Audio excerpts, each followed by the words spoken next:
Bismillahirrahmanirrahim. Assalamualaikum warahmatullahi wabarakatuh.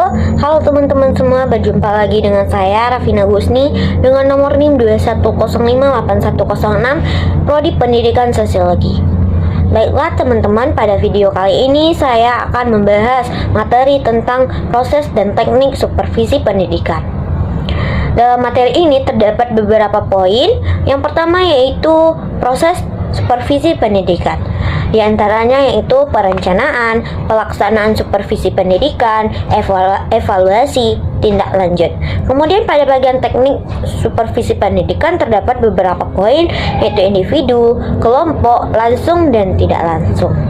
Nah, pada video kali ini saya akan memaparkan sedikit dari poin-poin tersebut.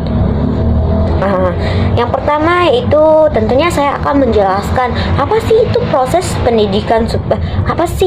supervisi pendidikan ini.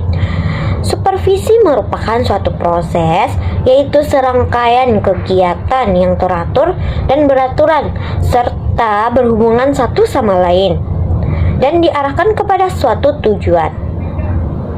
Secara garis besar, kegiatan dalam proses supervisi dapat dibagi ke dalam 4, yaitu apa aja sih prosesnya? Yang pertama yaitu perencanaan. Perencanaan perlu disusun oleh supervisor agar pelaksanaan supervisi dapat terarah. Tujuannya yang harus dicantumkan dalam perencanaan itu yaitu tujuan, alasan, bagaimana, teknik, metode, waktu, dan lain sebagainya. Kemudian tahapan perencanaan ini terdiri dari tahap penyusunan dan tahap persiapan. Pada bagian tahap penyusunan terdapat beberapa poin yaitu penyusunan program tahunan. Ini adalah bersifat penugasan yang diberikan kepada pengawas sekolah yang bersangkutan sesuai dengan kewenangan oleh koordinator pengawasan sekolah. Langkah-langkahnya apa saja? Nah, langkah-langkahnya itu yang pertama mengidentifikasi hasil pengawasan sebelumnya dan kebijakan bidang pendidikan. Lalu, mengelola dan menganalisis hasil pengawasan sebelumnya. Di antaranya apa aja sih kegiatannya itu mengelompokkan masalah berdasarkan ruang lingkupnya, kemudian menganalisis, menempatkan atau mencari faktor penyebab setiap masalah, lalu mencari alternatif atau jalan untuk pemecahan masalah tersebut, lalu merumuskan rencana program tahunan. Rancangan program tahunan pengawasan sekolah disusun dengan isi yang lengkap. Rancangan ini dapat diukur keberhasilannya. Lalu yang keempat itu mengkoordinasikan rancangan program. Rancangan program ini perlu dikoordinasikan dengan atasan pengawas seperti kepala dinas pendidikan. Lalu menempatkan dan menyempurnakan rancangan program, di mana pekerjaan yang terakhir dalam penyusunan program tahunan ke pengawasan. Lalu lanjut kepada bagian tahap persiapan. Dalam tahap ini perlu dipersiapkan format, materi, buku catatan, dan supervisi. Yang kedua yaitu pelaksanaan supervisi pendidikan. Ini merupakan bagian kedua dari proses supervisi pendidikan. Yang pertama tadi itu perencanaan, lalu kita lanjut ke pelaksanaan. Dalam pelaksanaan ini juga ada poin-poin kecilnya, yaitu yang pertama pengumpulan data.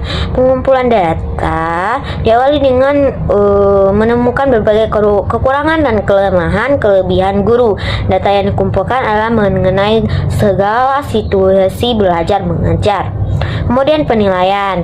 Setelah penilaian, deteksi kelemahan, lalu memperbaiki kelemahan, dan yang terakhir yaitu bimbingan dan pengembangan. Lalu untuk bagian ketiga yaitu dalam proses supervisi pendidikan yaitu evaluasi. Pada akhir proses supervisi dilakukan evaluasi. Nah, evaluasi dilakukan untuk mengetahui tujuan yang sudah dicapai, hal-hal yang sudah dilakukan dan hal-hal yang belum dilaksanakan. Evaluasi ini dilakukan untuk semua aspek.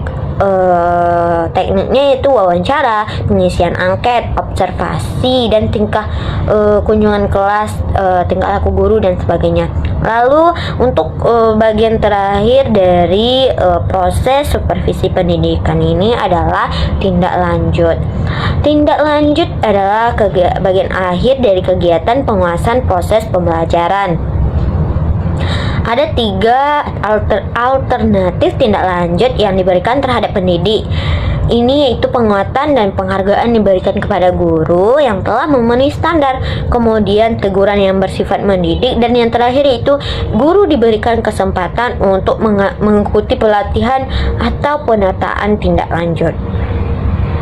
Nah, teman-teman, kita lanjut ke bagian yang kedua, yaitu teknik supervisi pendidikan. Di awal saya juga sudah menjelaskan poin-poinnya, yaitu individu, kelompok, langsung dan tidak langsung. Nah, saya masuk ke poin dalam individu. Teknik individu ini adalah teknik pelaksanaan supervisi yang digunakan supervisor pada pribadi-pribadi guna meningkatkan kualitas pengajaran sekolah. Teknik individual dan pelaksanaan supervisi ini yaitu teknik kunjungan kelas, teknik observasi kelas, terus percakapan pribadi, visitasi atau mengunjungi sekolah lain, lalu penyeleksi berbagai sumber materi untuk mengajar dan menilai diri sendiri. Lalu yang kedua yaitu kelompok. Teknik ini yaitu teknik bersifat kelompok, dilaksanakan dalam pembinaan guru secara bersama-sama oleh supervisor dengan sejumlah guru dalam satu kelompok.